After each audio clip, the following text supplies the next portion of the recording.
ये जो ट्रीटी है इसके बारे में जितना जानकारी हुई उससे ये इतना जरूर कहना चाहूँगा कि अब भी वक्त है, अब भी जाग जाइए। मैंने ऐसे बहुत सारे डॉक्यूमेंट्स निकाले हैं, सरकार से सवाल भी पूछा कि वैक्सीन जब लगाई गई तो वैक्सीन लगाने वक्त बहुत सारे ऐसे साइड इफेक्ट थे वैक्सीन के, और सरकार ने जनता को कैसे बताया कि वैक्सीन के साइड इफेक्ट होने वाले हैं। तो सरकार ने लिखित में जानकारी दी है। सरकार ने लिखित में बोला है कि सारी चीजें वेबसाइट में उपलब्ध है। सरकार से पूछा गया कि क्या ये वैक्सीन मैंडेटरी थी, क्योंकि सभी प्रचार ऐसा कर रहे थे, प्रचार ऐसा किया जा रहा था कि ये हर जगह मैंडेटरी है, आप वैक्सीन नहीं लगाओगे तो रेलवे स्टेशन नहीं जा सकते, वैक्सीन नहीं लगाओगे तो एयरपोर्ट नहीं जा सकते, वैक्सीन नहीं लगाओगे तो सरकारी दफ्तर में कदम नहीं रख सकते। तो ऐसा करके सबसे पहले इन्वायरमेंट तैयार किया गया, ऐसा पहले प्राकृतिक रूप से तैयार किया गया आप सभी को, पूरी भारत देश की जनता को, कि वो सभी वैक्सीन लगाने को मजबूर हो जाएं। लेकिन जब मैंने लिखित में जवाब मांगा तो सरकार ने बोल दिया, और आज मैं वो डॉक्यूमेंट भी लेकर आया हूं, सरकार ने बोल दिया कि ये वैक्सीन स्वैच्छिक था। सरकार ने ऐसा कोई आदेश नहीं दिया था जिसके तहत वैक्सीन को मैंडेटरी किया जाए, जिसके तहत वैक्सीन अनिवार्य हो जाए। कोई ऐसे आदेश नहीं मिलेंगे किसी भी संस्था के पास, ना तो रेलवे डिपार्टमेंट में आदेश ऐसे मिलेंगे, ना तो एयरपोर्ट अथॉरिटी में ऐसे आदेश मिलेंगे, ना ही कोई सरकारी दफ्तर में ऐसे आदेश मिलेंगे जो ये बोलते हो, जो ये कहते हो, जो ये सुनिश्चित करते हो कि भारत देश में वैक्सीन लगाना अनिवार्य है। और यही हुआ है। और प्रचार कैसा किया गया, और ये इतिहास रहा है, अंग्रेजों के समय का भी इतिहास रहा है, और ये काले अंग्रेजों के समय का भी इतिहास यही है कि वो प्रचार कुछ और करेंगे और करेंगे कुछ और, लिखा कुछ और जाएगा, बोला कुछ और जाएगा, और प्रचार कुछ और चीजों का किया जाएगा, और वही चीजें हो रही है। सबको बताया गया, सबको बोला गया कि वैक्सीन फ्री में लगाई जा रही है, फ्री में लगाई जा रही है, फ्री में ले लो, फ्री में ले लो, फ्री में ले लो। सरकार ने आज तक भारत देश की जनता का इलाज भी फ्री में नहीं किया है। बहुत सारी ऐसे कंपनीज हैं जो इलाज का वो काम करते हैं कि हाँ हम इलाज करा देंगे, 5 लाख का इलाज करा देंगे, 10 लाख का इलाज करा देंगे, ये करा देंगे, वो करा देंगे, पैसे काट लिए जा रहे हैं, लेकिन इलाज का कोई पैसा नहीं दिया जा रहा है। और ये संस्थाएं कहाँ से चल रही है?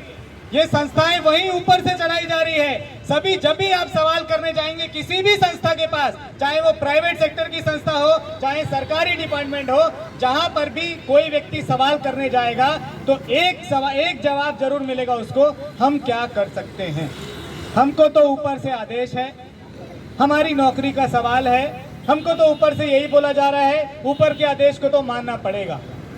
और ऐसा क्यों है? ऐसा क्यों है कि भारत देश की जनता को यह बताया जा रहा है कि ऊपर से आदेश आ रहा है, ऊपर से आदेश है, ऊपर से प्रेशर है? इस पर जब विचार करेंगे तब हमको समझ में आएगा, एक एक व्यक्ति को समझ में आएगा कि जनता ने ऊपर प्रेशर देना शुरू नहीं किया है। और इसी का नतीजा है कि वो लोग ये बात बोलते हैं कि ऊपर से प्रेशर है, ऊपर से प्रेशर है, ऊपर से प्रेशर है, और नीचे वाले को उस प्रेशर को झेलना पड़ेगा।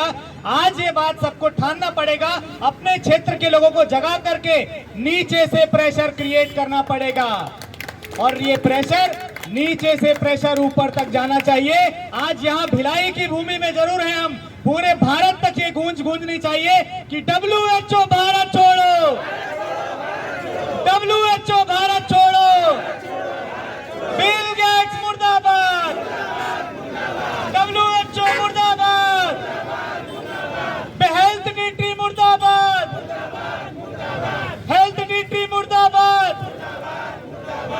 हम सभी लोग जो यहाँ मौजूद हैं ये केवल मुर्दाबाद और नारेबाजी करने के लिए मौजूद नहीं है। हम में से कोई ऐसा व्यक्ति नहीं है जो किसी सरकार का पक्ष रखता हो या किसी विपक्ष का समर्थक हो, लेकिन हम सभी पीड़ित हैं।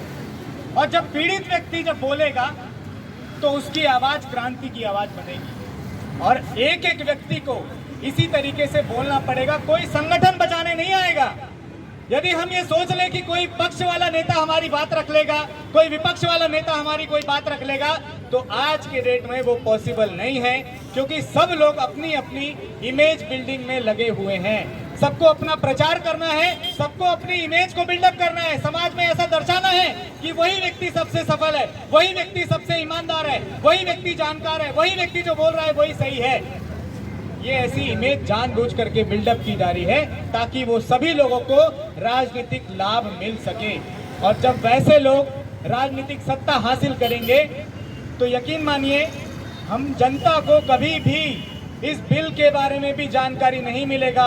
ऐसे बहुत सारे बिल हैं जिनके बारे में जब मैंने दस्तावेज खंगालने शुरू करिए, निकालना जब शुरू किया, मैंने जब जानकारी निकाली कि ये जो बिल पास होते हैं, ये बिल पास होने पर कोई तो ऐसा होता होगा जो विरोध करता होगा भाई। जैसे मान लो हम यहाँ 50 लोग मौजूद हैं, 50 में से कोई 10 का समर्थक होगा, कोई 40 लोग एक पक्ष वाले होंगे। कोई अगर मान लो मैं कुछ बात रखे कि ये टेबल गलत है, अगर मैं ये बात रखूं कि ये टेबल गलत है, ये टेबल नहीं है, कुर्सी है, तो बहुत सारे लोग मिलेंगे ना जो बोलेंगे कि नहीं भाई ये कुर्सी नहीं, ये टेबल है।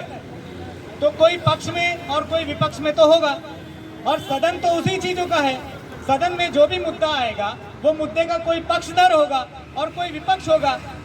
जब भी जनता को नियम के तहत गुलाम बनाया जाता है, उस समय कोई पक्ष नहीं लिखा जाता, कोई विपक्ष नहीं लिखा जाता, वो सारी चीजें वॉइस वोट से पास होती है।